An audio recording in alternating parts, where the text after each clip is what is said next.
All right, welcome to this explainer. Today, we're diving into a diploma-level masterclass on the absolute essential legal tools every single Canadian business owner needs to understand. We're going to take some pretty complex legal principles and break them down into clear, actionable insights to help you protect your livelihood. Because, let's be honest, whether you're just starting out or you've been running a shop for years, understanding your legal obligations is just as critical as balancing your books. To really wrap our heads around this, I want you to picture a scenario. You're running a bustling, hypothetical cafe. Let's call it Maple Leaf Roasters. It's a classic rainy Tuesday morning in Vancouver. A customer walks in, loses their footing on a puddle you haven't mopped up yet, and takes a nasty fall. We're talking a broken wrist. Suddenly, they can't work for a month, and the physical therapy bills are piling up. Well, figuring out who pays for those bills, that is exactly where tort law steps in. But before we solve our little cafe disaster, we need to get our definition straight. The word tort actually comes from the Latin word tortum, meaning a wrong or a twisted act. In our modern legal system, a tort is simply a civil dispute between private parties. And that's a really important distinction. We are not talking about criminal law here. This isn't the government sending someone to jail. A tort is a civil wrong, and the entire goal is to compensate the victim for their loss by holding the person who caused the harm legally liable. So here is our roadmap for today's masterclass. We'll start with the world of tort law, move into understanding intentional torts, tackle unintentional torts and negligence, look at proving negligence in court, and finish up with remedies and business liability. Okay, Section 1, the world of tort law. Let's map out this landscape. Looking at the big picture, tort law basically splits into three major branches: intentional torts, negligence, and strict liability. But since we're keeping our focus on Canadian businesses today, we are going to zero right in on those first two categories. Intentional and unintentional torts are by far the most common risks you'll face in day-to-day operations. So what's the actual point of all this? Well, the main purpose of tort law is to compensate victims. But beyond that, it's a massive deterrent against careless behavior. It exists to push businesses, like our hypothetical Maple Leaf Roasters, to do better, like finally putting down some floor mats on rainy days. For a tort to happen, there has to be real harm or injury, a breach of a legal duty you owe to someone else, and a legal remedy available. Ultimately, it all boils down to justice, fairness, and protecting people's rights. Moving right along to Section 2, understanding intentional torts. What happens when the harm is delivered? Intentional torts are exactly what they sound like. There are no slip-ups or accidents here. These require you, or the defendant, to take a voluntary action with a clear intent behind it. The wrongdoer is purposefully engaging in behavior that messes with another person's safety, property, or legal rights. Here's a great example: assault. And actually, this one gets misunderstood all the time in everyday conversation. In tort law, assault happens when you intentionally cause someone to fear immediate, harmful, or offensive contact. Notice the catch. Physical contact is absolutely not required. So, if an incredibly angry customer lunges at your barista with a raised fist, creating a genuine, immediate fear of being hit, that is assault. It doesn't matter if they never actually throw the punch. Now, battery.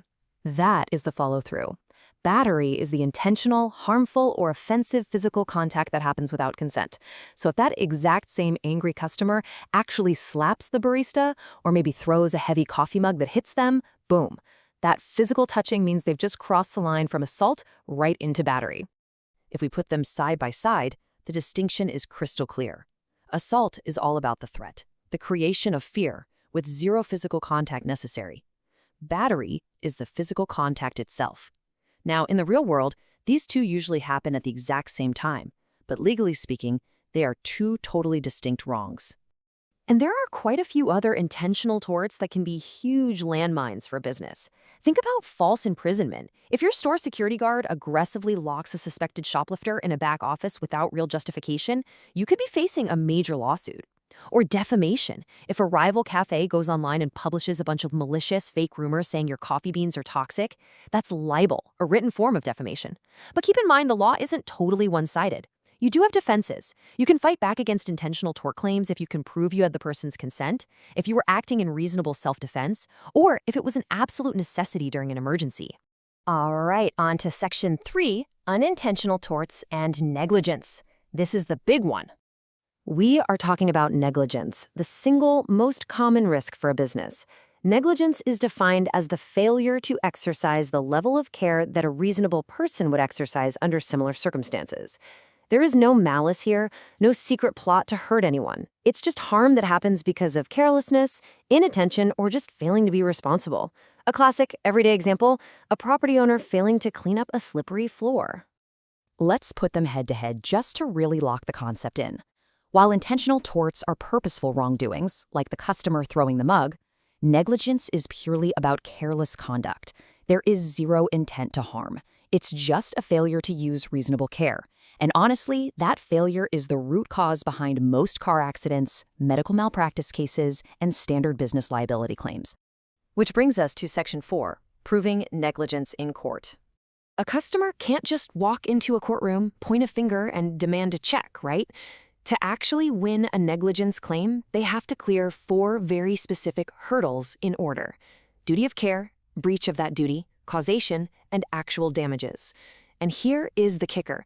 If even one of those elements is missing, the whole case completely falls apart. Let's break down the first 2. Because Maple Leaf Roasters is a business open to the public, it legally owes a duty of care to keep its shop reasonably safe for the people walking in. That's element 1. Element 2 is the breach. Leaving that rainy puddle right by the door without tossing up one of those bright yellow warning signs, that is a textbook breach of that standard. A reasonable cafe owner would have warned people about the hazard. But proving the cafe messed up isn't enough. We need the third element, causation. The customer has to prove that the puddle directly caused their broken wrist. Courts actually look at 2 types of causation here. First is actual cause. You ask the but-for test. But for the cafe failing to put up a sign, would the customer have fallen? If no, you have actual cause.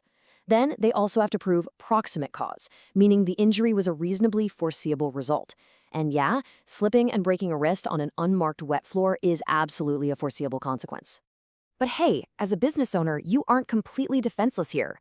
What if that injured customer was sprinting through the cafe while staring down at their phone, completely oblivious to the world?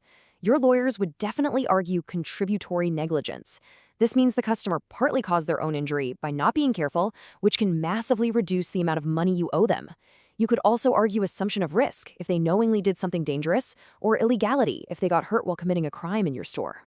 Finally, let's wrap things up with Section 5, remedies and business liability.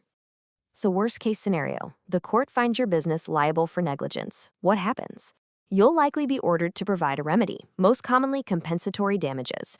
This is money meant to put the injured person back into the financial position they were in before the fall. That covers economic stuff like hospital bills and lost wages, but also non-economic damages like pain and suffering. Depending on the tort, a judge might also issue an injunction, which is a strict order to stop a harmful activity, or restitution to return taken property. Canadian courts take all of this very seriously, especially when it comes to keeping your premises safe and managing your employees. So the smartest businesses don't just cross their fingers and hope for the best, they proactively manage the risk. They buy comprehensive liability insurance, they implement strict safety programs, they constantly train their staff on how to respond to hazards, and they stay relentlessly compliant with the law. Because at the end of the day, understanding tort law isn't just some boring academic exercise. It is a highly practical tool for building a tougher, more resilient business. When you understand your legal duties, you protect your customers and you protect your bottom line. So I want to leave you with this question to chew on. Are your safety protocols truly bulletproof, or is your business just one unmarked puddle away from a financial disaster? Thank you so much for watching this explainer, and please don't forget to leave a like on this video and subscribe to the channel for more masterclasses just like this one.